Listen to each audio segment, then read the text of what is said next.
오늘 우리가 은혜를 나눌 말씀은 시편 2편입니다. 지난번 그리고 또 그 지난주에 우리가 시편 1편을 가지고 두 주에 걸쳐서 우리 같이 은혜를 나누게 되었는데요. 복 있는 인생이 과연 어떤 인생이냐, 행복한 사람은 또 누구냐, 그렇게 우리가 질문을 놓고 말씀을 들은 바가 있습니다. 성경은 분명하죠. 시편 1편에서 복 있는 사람이 어떤 사람이냐, 악인들의 꾀를 따르지 않고 오만한 자의 자리에 앉지 아니하고 또 죄인들의 길에 서지 않는 그런 사람이지만, 그러나 더 분명하게 복 있는 사람은 어떤 사람이냐, 여호와의 율법인 하나님의 말씀을 주의하러 낮이나 밤이나 묵상하여 그것을 즐거워하는 자가 바로 복 있는 사람이다라고 그렇게 우리가 은혜를 나누었습니다. 사실은요, 시편 1편과 2편은요 따로따로 구분되어 있는 것이 아니라 원래 성경은 하나로 되어 있습니다. 그러니까 결국은 시편 2편도 어떻게 하면 복 있는 사람이 될 수 있는 것인가, 행복한 사람은 과연 어떤 사람인가라고 우리가 크게 생각해 보면, 1편과 연관지어서 생각해 보면 우리가 더 큰 은혜를 얻을 수 있다는 것이죠. 우리가 지난번에 살펴봤던 것처럼 시편이 몇 편까지 있다고요? 총 150편까지 있다고 말씀을 드렸죠. 그래서 시편 1편과 2편은 그렇다면 한 장으로 구성되어 있다면 역시 시편의 서론이라고 할 수가 있겠습니다.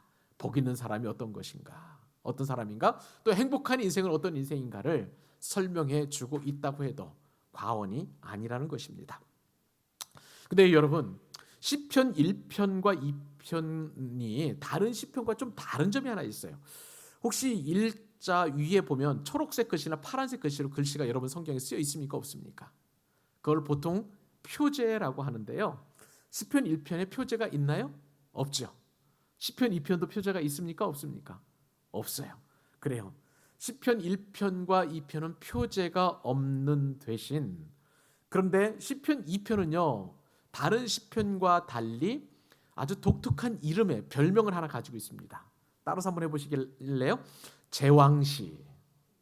제왕시라고 보통 이야기합니다. 이게 무슨 얘기냐면요, 이스라엘 왕이 과거의 구약 시대에 이스라엘 유다 때, 그다음에 이스라엘 왕이 이렇게 등극을 하게 되면 왕이 이제 대관식을 하잖아요. 그 대관식 때 이 시편 2편을 읽고 또 영광스럽게 하나님 앞에 나아가는 그러한 대관식 때 읽혀지는 시편이 바로 시편 2편이라는 것입니다. 사랑하는 여러분, 그러므로 저와 여러분은 지금 오늘 시편 2편을 읽었죠? 그러면 이 시편 2편을 통해서 우리가 얻을 수 있는 놀라운 축복은 뭐냐면 저와 여러분이 왕이 된다는 사실입니다. 믿으시면 아멘. 지금은 말씀을 잘 못 들으셨으니까 이게 무슨 말인지 잘 이해가 안 될 수 있어요. 그러나 일단 먼저 아멘하고 한번 시작해 보십시다. 여러분은 왕으로 등극하게 됩니다. 믿으시면 아멘. 아멘. 좋습니다. 왜 이렇게 되는지 여러분들에게 말씀을 드릴 거고요. 제왕시라고 하는 것은 말씀을 드린 것처럼 이스라엘의 왕으로 등극했을 때의 그 영광스러움을 표현하는 그러한 내용, 그 시편이라고 할 수가 있겠습니다. 자, 특별히 우리가 주목해서 봐야 될 말씀이 있어요. 우리가 이제 이따가 말씀을 다 듣고 결단의 찬양 부를 때가 있는데 7절 말씀을 한 목소리 한번 읽어보겠습니다. 먼저 이 말씀을 읽어놓고 그리고 나서 이제 말씀을 좀 강론을 하도록 하죠. 자, 7절 읽겠습니다. 시작. 내가 여호와의 명령을 전하노라. 여호와께서 내게 이르시되 너는 내 아들이라. 오늘 내가 너를 낳았도다. 이 말이 이 시편 2편의 핵심 말씀이에요. 여호와께서 말씀하십니다. 내게 이르시는 거죠. 왕으로 등극하는 내게 이르시는 것입니다. 너는 내 아들이라. 너는 내 자녀라. 너는 내 딸이라. 사실은 이 아들이라는 것은요, 모든 자손들을 대표하는 말이라고 보시면 되겠습니다. 딸이라고 해서 아들, 하나님이 남녀 차별하는 그런 개념이 아니라 이 아들이라는 것은요, 모든 사람들을 정말 지극히 높이시는 하나님의 은혜가 이 아들이라는 단어가 있어요. 여러분들 아시잖아요. 과거에 여성들보다도 우리 조선 유교적인 그런 사상에 의하면 남자가 존중을 받았잖아요. 아들이 존중을 받았잖아요. 그러니까 그 안에 가문과 아버지와 부모님과 조부모님과 그리고 또 인근의 모든 친척들이 아들이 태어나면 기뻐하고 영광스럽게 높여지는 것처럼, 그렇게 아들이라는 단어 안에 남녀 차별이 아니라 그렇게 중요한 의미를 함축해서 담아가지고 너는 내 아들이라, 그렇게 하나님께서 말씀하신다는 거예요. 그리고 오늘 내가 너를 낳았도다. 내가 지금 왕으로 등극하지? 이 날은 내가 너를 낳은 날이다 라고 그렇게 하나님께서 말씀하신다는 것입니다. 만약에 여러분이 이제 왕으로 등극한다면 이 말씀이 얼마나 큰 위로가 될까요? 하나님께서 말씀하시는 거예요. 왕으로 등극하는 여러분에게 너는 내 아들이야. 오늘 내가 너를 낳았어.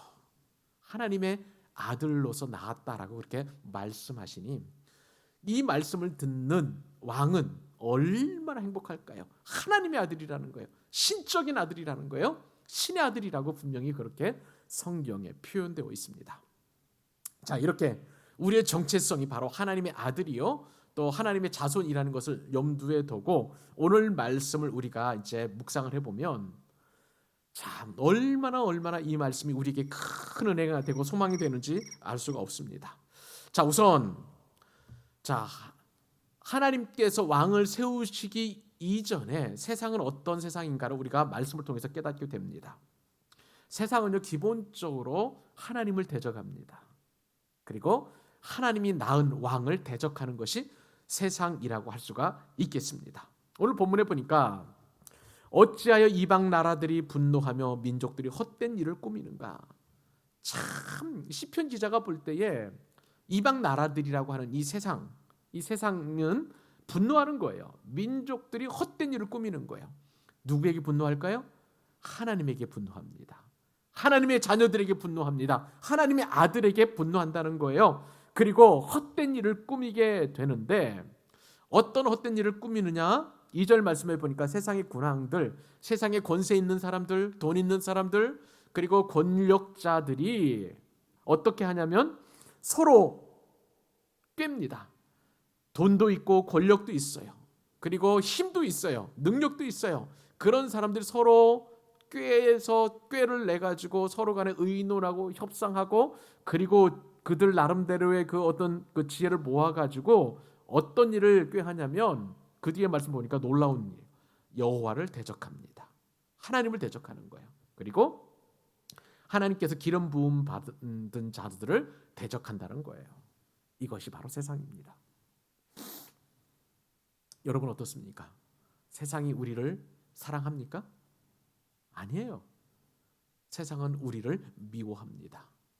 요한 사도는요, 세상이 너희를 미워하는 것을 이상히 여기지 말라고 그랬어요. 그만큼 세상 사람들은 참 영악하고 참 어리석고 그렇게 우리를 핍박하는 것을 보게 됩니다. 지난주에 이제 결혼을 준비하면서 어떤 물건을 하나 사게 되었어요. 근데 그 물건을 이제 미리 이제 인터넷으로 구매를 해가지고 예약을 해놨는데, 분명히 1월 4일 날 주문을 했는데, 보통 이제 인터넷으로 주문하면 아무리 늦어도 3일 안에 도착을 해야 되는 거 아닙니까? 한 일주일이 지나도 이 물건이 오질 않는 거예요. 결혼식 날은 이렇게 점점 다가오는데, 그래서 이상하다 싶어가지고 회사에 전화를 했습니다. 그랬더니 돈을 입금했는데 다짜고짜 저한테 막 따지는 거예요. 아니 왜 연락처를 안 적어놓고 왜 또 뭐라 그럴까 주소를 안 적어놓습니까? 이렇게 저한테 따지는 거예요. 이게 무슨 말인가 싶어가지고 좀 황당했었습니다. 자, 이게 제가 갑이고 제가 을인지 그것도 모르겠고, 제가 왜 이렇게 야단을 맞아야 되는지 그 상황도 잘 모르겠어요. 그러니까 제가 잘못했다는 거예요. 그래서 알겠다고. 아니 그런데 어디다 어떻게 그 주소를 적어놔야 되는지 잘 모르겠다. 이게 무슨 쇼핑몰에서 이제 한 것이 아니라 그 어떤 물건을 직접 파는 그 이제 홈페이지 들어가서 이제 구매를 했기 때문에 무통장 입금으로 돈을 입금하고, 그렇기 때문에 제가 어디에 주소를 입력하는지 그것도 잘 몰랐어요. 그럼 친절하게 이미 돈을 냈으니까 좀 가르쳐주고 이렇게 하시면 됩니다라고 하면 되는데, 퉁명스럽게 거기 여기 전화번호 있지 않아요? 이렇게 얘기를 하는 거예요. 근데 그 전화번호라는 게 보통 여러분들이 상식적으로 문자를 보내려면 어떻게 보냅니까? 휴대폰 전화번호에 문자를 넣으면 가잖아요. 근데 거기에는 휴대폰 전화가 있는 게 아니라 지역번호 031에 몇몇국에 몇몇 이렇게 번호가 있는 거예요. 거기에 넣으면 된다는 거예요. 그러니까 저한테 사전에 얘기도 안 해주고 저는 또 그렇게 그 번호로 문자 간다는 것도 제가 이번에 처음 알게 되었습니다. 그래서 너무나 황당해가지고 일단은 넣었어요. 넣었는데 그래서 이제 토요일 날 이제 금요일 날 전 오후쯤에 이제 확인을 하고 이렇게 넣었습니다. 자, 그러면은 금요일 날, 토요일 날, 주일 날 지나고 월요일 날 이제 나름대로 이제 연락이 오겠거니 생각을 했는데 뭐 이렇게 뭐 운송장이 또 뜨고 뭐 이런 것도 전혀 소식이 없는 거예요. 분명히 제 이제 전화번호하고 그다음에 주소를 보냈으니까. 그래서 이상하다 싶어가지고 전화를 했더니 그 사람 하는 이야기가 자기 그 뭐라 그럴까 031이 어떻게 되는 그 번호에는 이것이 안 떴다는 거예요. 주소가 오지도 않았고 연락처도 안 왔다는 거예요. 아니 무슨 얘기냐고. 저는 그래가지고 제가 보낸 그 문자 내용을 시간하고 해가지고 캡처를 해가지고 이렇게 보냈습니다라고 했더니 저분이 그쪽에 있는 분이 다짜고짜 나는 못 받았다는 거예요. 못 받았는데 왜 보냈냐고 저한테 막 그렇게 해코지를 하는 거예요. 너무 황당해가지고 이거는 있을 수 없는 일이다. 어떻게 고객에게 이렇게 친절하게도 하지도 않고 이렇게 반응할 수가 있느냐 하면서 정말 너무 좀 화가 나서 이제 그렇게 좀 강력하게 항의를 했더니 막 빈정대는 거예요. 보아하니 그 주소지가 교회로 되어 있는 목사님 같은데 목사님이 어떻게 그렇게 할 수가 있느냐? 그러면서 뭐라 그럴까요? 목사님이 그렇게 독불장군이고 그다음에 이제 그렇게 뭐 소통도 하지 않고 그렇게 자기 말만 하고 뭐 이렇게 얘기를 하는데 너무너무 속이 상하고 너무너무 속상한 거예요. 그러더니 나중에 하는 이야기가 막 비꼬면서 하는 이야기가 환불해 줄 테니까 그냥 여기서 끝내자고 이렇게 얘기를 하는 겁니다.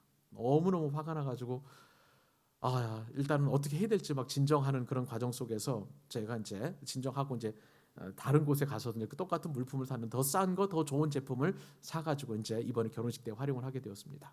그러면서 드는 생각이 뭐냐면 사람들이 이렇게 세상 사람들이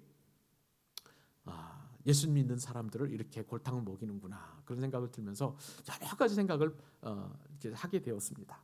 제가 잘못한 것이 무엇인가부터 시작을 해가지고 첫 번째 단추가 무엇이 잘못 끼워졌는지부터 시작해서 많은 생각을 하게 되는 그런 것들이 있었었는데 비단 이것은 제가 경험한 아주 작은 일이겠지만 그러나 일상을 살아가는 우리 그리스도인들이 모든 삶의 영역에서 겪는 환난과 핍박과 무시와 멸시와 조롱이라는 것은 이미 예수님께서 십자가를 지셨을 때에 경험하셨던 그 조롱하고 별반 다를 것이 없다고 여겨집니다. 왜요? 우리는 예수님을 통한 하나님의 자녀이기 때문에 그런 것이에요.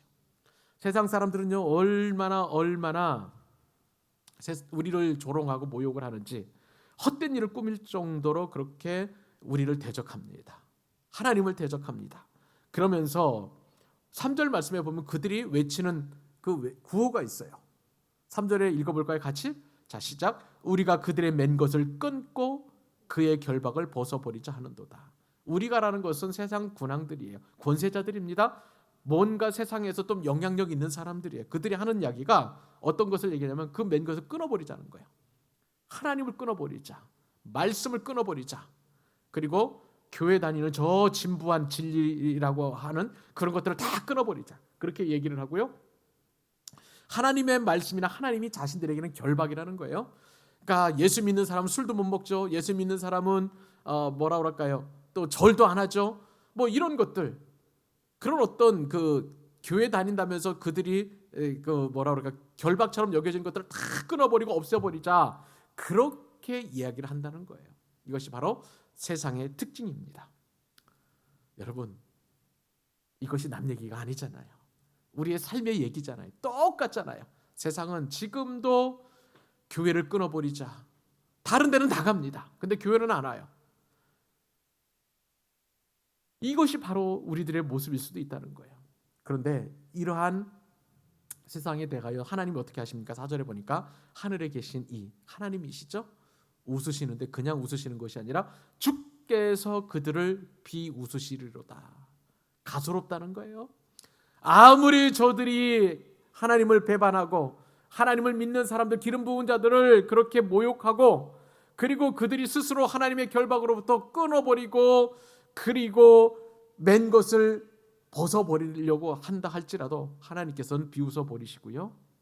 오히려 그들에게 분을 발하시고 진노하십니다. 그러면서요, 이제는 그 세상의 군왕들보다도 더 높은 왕 중에 왕을 세우시겠다고 말씀하십니다. 6절이죠? 같이 한번 읽어보겠습니다. 시작. 내가 나의 왕을 내 거룩한 산 시온에 세웠다 하시리로다.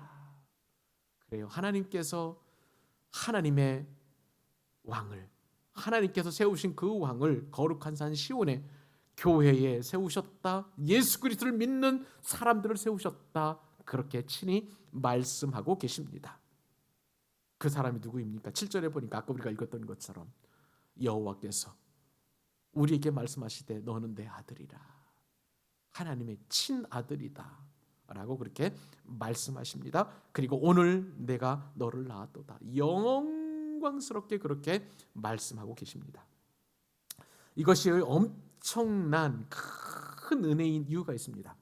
여러분, 히브리 사람들, 유대인들의 그 한 가지 사상이 한 가지 있는데, 그것이 뭐냐면요, 한 사람이 아이를 낳게 되면 그 사람은 그 아이로부터 태어날 모든 사람들의 부모가 된다는 사실이에요. 무슨 얘기냐? 제가요, 저희 자녀를 낳았잖아요. 하린이와 하영이를 낳았잖아요. 그러면 하린이와 하영이를 통해서 나는 또 다른 자녀들의 부모가 된다는 거예요. 그리고 그 후손들에도 또 부모가 된다는 거예요. 이것이 바로 히브리 사람들이 가지고 있는 너무나 귀한 생각입니다. 이것은 하나님이 넣어주신 그런 사상인 거예요. 자, 그러면 여러분, 우리는 예수 그리스도로 말미암아 하나님의 자녀가 된 줄로 믿습니다. 믿으시면 아멘? 아멘이에요. 아멘이에요. 우리는 예수님을 통해서 우리는 나음을 받은 하나님의 자녀들입니다. 그러므로 우리가 예수님을 믿기 때문에 이 믿는 모든 사람 역시도 자동적으로 누구의 자녀가 되는 것이에요? 하나님의 자녀가 되는 거예요. 왜냐하면 하나님께서 오늘 말씀에 따르면 내가 아들을 낳았도다라고 말씀하셨기 때문에 그래요. 여기서 아들은 1차적으로는 이스라엘의 왕일 뿐만 아니라 영원한 왕이신 예수 그리스도를 말씀하시는 거예요. 아멘. 그러니까 우리는 예수님을 통해서 하나님의 자녀가 되었는데 영원한 하나님의 자녀가 된 줄로 믿습니다. 이것은 예수님을 믿는 모든 사람들의 특권이에요. 그렇기 때문에 우리는 하나님의 자녀로 자동적으로 호적의 올림을 받게 된다는 거예요. 그러니 이렇게 영광스럽고 이렇게 은혜롭고 이렇게 놀라운 신분의 변화가 우리 가운데 임하여지고 그 신분을 가진 사람들이 지금 하나님을 예배하고 있는 줄로 믿습니다. 이것은 세상 사람들이 누구도 경험할 수 없는 하나님의 자녀만이 누릴 수 있는 엄청난 특권인 거예요. 이처럼 우리가 하나님의 자녀가 되었을 때 어떠한 은혜가 주어지는지 아세요? 이것은 그냥 우리에게 신분의 변화만 있는 것이 아닙니다. 자, 우리에게 주어지는 놀라운 분복과 축복이 있어요. 8절 읽어보십시다. 자, 시작. 내게 구하라. 내가 이방 나라를 내 유업으로 주리니 내 소유가 땅끝까지 이르리로다. 아멘. 하나님께서 이방 나라를 우리의 유업으로 주신다 말씀하여 주셨습니다. 사랑하는 여러분, 여러분들이 기도하시면 열방도 여러분들의 유업이 될 줄로 믿습니다. 이른 새벽마다 여러분들이 기도의 골방에 들어가셔서 새벽 기도회나 아니면 큐티하고 난 이후에나 여러분들이 그 어떤 상황에서도 여러분들이 구하는 모든 것들은 하나님께서 이미 유업으로 주시겠다 약속하여 주셨으니 우리가 구하는 그 것마다 다 이미 우리의 유업이 되어버리는 거예요. 그것은 하나님의 자녀만이 누릴 수 있는 놀라운 축복인 줄로 믿습니다. 그러므로 여러분, 기도하는 사람이 이 유업을 내 것으로 삼을 수 있는 거예요. 구하는 사람이 얻을 수 있다고 말씀하셨으니까. 그렇죠? 이거는 놀라운 원리예요. 그러면서 여기서 끝나는 것이 아닙니다. 9절 말씀을 보니까 또 다른 특권이 있죠? 같이 한번 또 읽어보겠습니다. 내가 철장으로 그들을 깨뜨리며 질그릇같이 부수리로다 하시더라.